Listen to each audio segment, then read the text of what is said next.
Because your kids aren't going to go get another job. I hope they do. They're going to quit on you. They could contribute. That'd be great. But yeah, I don't know. I mean, I don't know where that comes out of. I don't know why that is, or why my expectation. I don't know. I think I'm the same way with mine. I mean, they're your flesh and blood, you know, and you want to be sure they're on the right path. I think the biggest fail is being too easy on your kids. Yeah. Yeah, which I share a little guilt in that. I show a little responsibility. Adversity makes you better. I think you look at leaders of the world and people that have done things, they usually wasn't handed to them. Yeah. You know, the statistics of second and third generation businesses failing, like, drop right off. Yeah. If third generation is usually royally screwed up. Mm-hmm. But someone who goes out and creates something themselves, it's probably out of necessity in most cases. Right. I don't think making it that easy, that you want to make things better for your kids, but do you, or you want them to be better? So, because I spoil them everywhere else, I'm harder on them. I think it's your guilt. Is it subconscious? It's your guilt. I have that? It's your guilt for being so easy on them in other cases that once in a while you're going to rear up and you're going to be stern on them in certain cases. Probably in your case, they were maybe 16 feet in the air and maybe you were a little bit. I don't recall what it was, but it was not enjoyable. I have an older son and I have now 3 younger kids, and my daughter was 5. I can recall when she was about 2, her standing on the table, climbed herself up and stood on the table. And I yelled at her to get down. Like, I yelled. 20 minutes later, I'm like, what's wrong with her? My wife's like, oh, you have to make up with her. Oh, do I? So that was the difference. That was now I have daughters, how things go. But I make a conscious effort not to be different with the girls than with the boys. Because I think the girls you want to be real nice with, the boys are going to play rough with. And I think that can then translate into what kind of adults they are.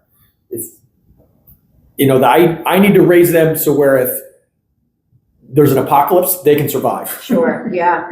I'm definitely harder on my son than I am on my daughter. And I also think my children are adults. Sometimes I forget that they're children, right? And I think my expectation, maybe that's what it is. Maybe my expectations are just higher out of my children than they are out of. You can't believe an adult would do that. Right? Like, what is it? This is insane. Like, why would you? I already told you not to do this 3 years ago. How is it this has come up again? Yeah, yeah. You know what I got to say that my dad did with me as a kid, and he did this with my brother as well. Let's say I was learning some new scenario, like, for instance, the very first time I got in a canoe with my father. We got out into the lake, and then he goes, okay, I'm going to tip it. And without even giving me a chance to respond to, like, say, what are you doing? No, he flips the canoe, and then he goes, okay, we need to get back in. And he had that philosophy with a lot of the things I did as a kid. Like when I wanted my first car, he's like, okay, it's got to be a stick shift. And I'm like, why? So he kind of was like setting me up to get into the worst case scenario. Right. So that I would know how to get myself out of that. And then it made everything else just like easy. And coincidentally, you own a business. Yeah. Now, do you come from the line of entrepreneurs? I'm always interested in that. Is your family serious? Like, no. Are the Greys shitty employees? Because the O'Neills are. No. And Grey, by the way, is a made-up name. Oh. I hate to say it, but I'll put it out there. So I was adopted, and I became off it. Like, get off it. Love it. OFFUTT. It's okay. English. Then I got married in my 30s, and I became a Schatzel. Love that. Okay. And my ex-husband used to say, Schatzel, don't dot the I, right? And I just need to know, how did he get a second date? Did he not tell you his name? No, I knew his name. So, and then when I got divorced, he asked me if I was going to go back to my maiden name. I'm like, Offit? No, I'm not going back to Offit. So I legally changed my last name to Grey.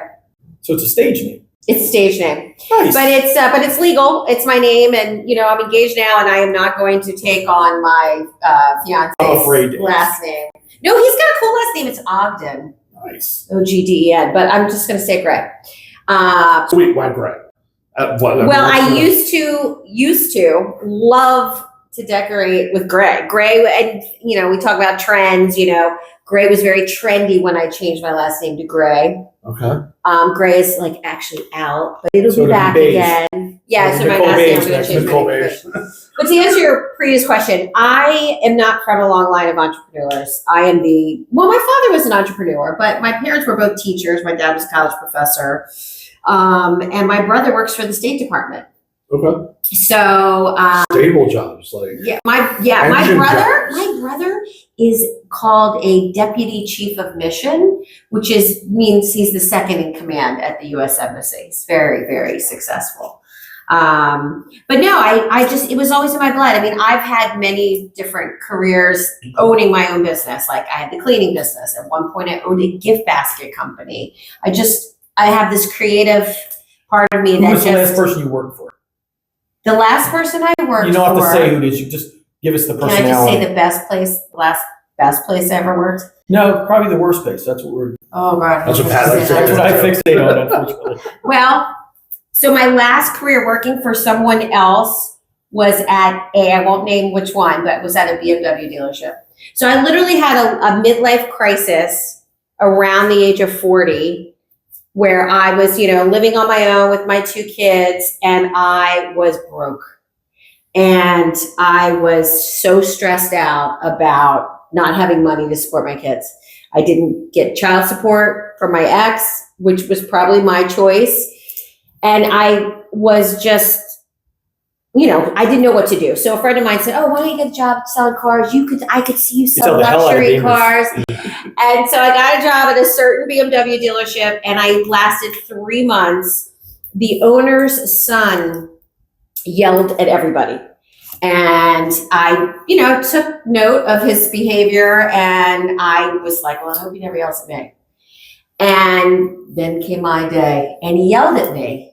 And it was just about, I wouldn't take somebody for a test drive because they wanted to just get pricing on the car. This was like their 5th BMW. They didn't need to test drive it, but their philosophy was everybody has to test drive this car. So he asked me, "Did you take him for a test drive?" Because he heard me asking the manager to work up some numbers. I said, "No, they don't want to take a test drive." And he yelled at me to go take him for a test drive. A grown woman. So I looked at him and I said, blah, blah, blah. I would have more respect for you if you could say that to me in a respectful, kind way than you yelling it at me, especially in front of all these people. And he was like a deer caught in headlights. The very next day, I got called into the manager's office and they were talking to me about my 3 months and how my performance was. And then I see this woman sitting in the corner, just like doodling on her phone. And then I sort of figured out what's going on. And I was like, wait a minute, are you about to fire me? And he's like, just really, and I'm like, no, we're good. I said, this is bullshit. I'm out of here. So I got up. I walked around the building, found the owner's son who was walking with this couple, kissing their butts. And I pretty much said, I said, hey, I want to tell you something. I want you to know, I don't know if you know this about me, but I'm a single mom. And I came here to make, start over and to try to make a life for myself here and for my kids. And you just took that away from me because you felt that you had to, Exert yourself. Yeah. So anyway, that was my last job working for somebody else. And that's when I started the cleaning business that I had for almost 6 years.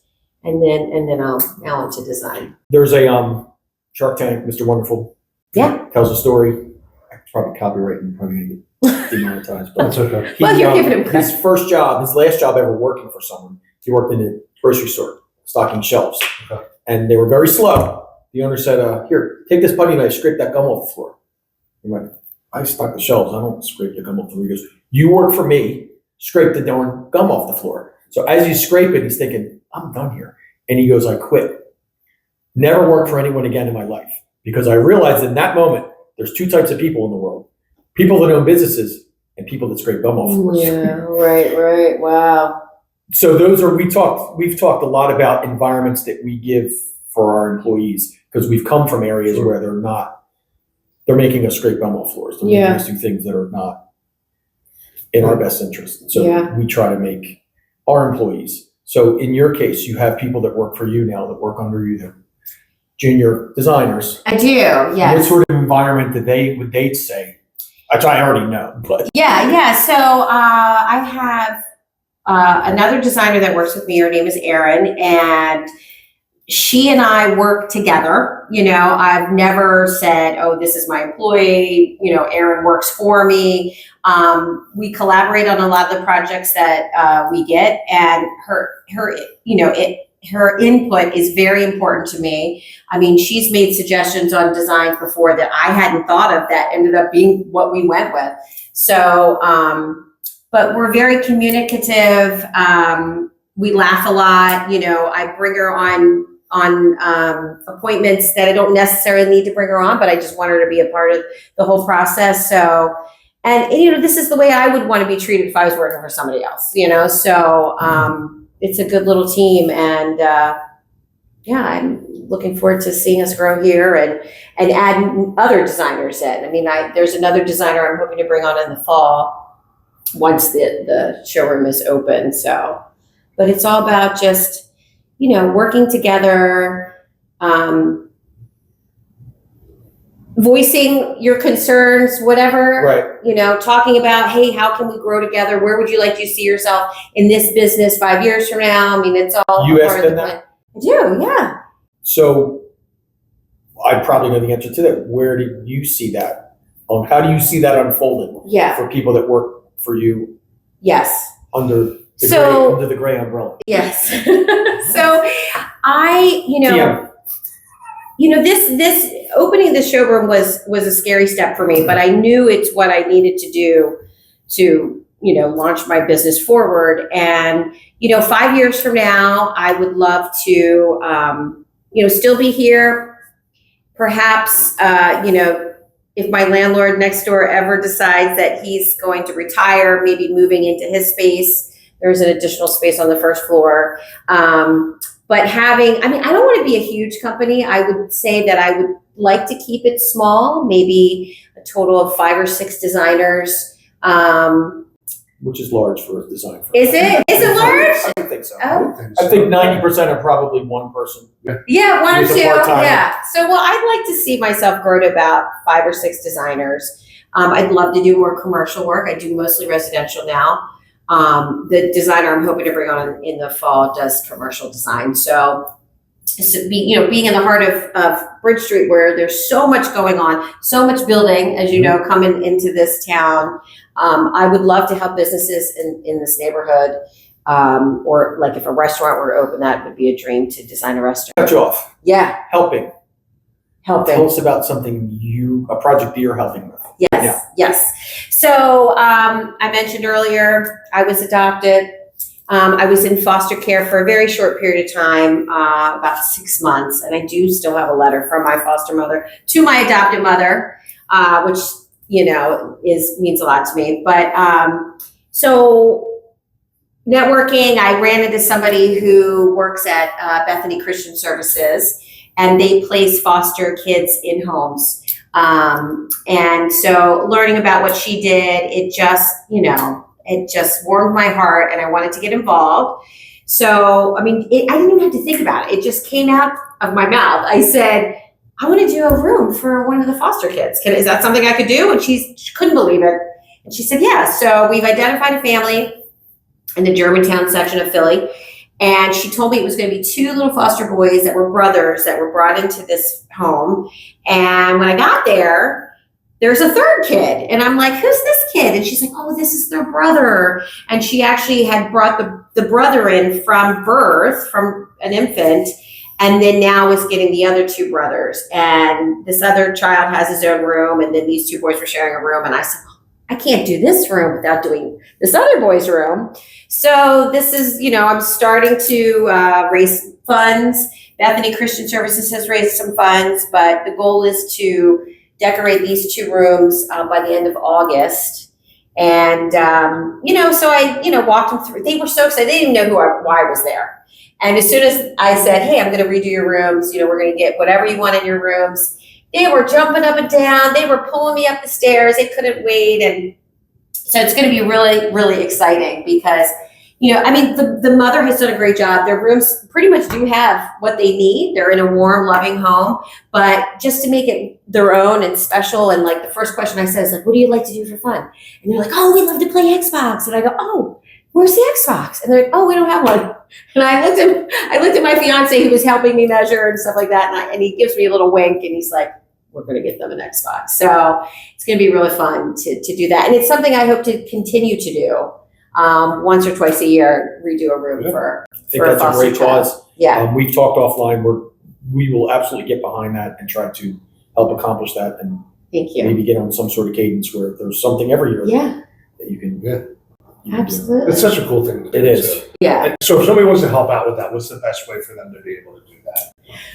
Yeah, that's a good question. Well, I would say reach out to me. I do have a link that I could give In the you. description. Yeah, in the description. A link to Bethany Christian Services has an avenue where people can make donations there, and they're holding on to that money for when we're ready to make purchases. So yeah, there'll be a link that people could. Awesome. So if anybody wants to help out with that, money goes directly through the organization. Yes, and correct. It's allocated to help these kids kind of get situated in their new home, temporary or maybe longer term. Yeah, or- I believe that this is a longer term. I mean, the kids are 6, 7, and 8. And the 7-year-old has been with her since birth. Okay. And these other 2 just came in the last year. So I think her goal is to keep them until they're ready to go off on their own. That's so cool. Yeah.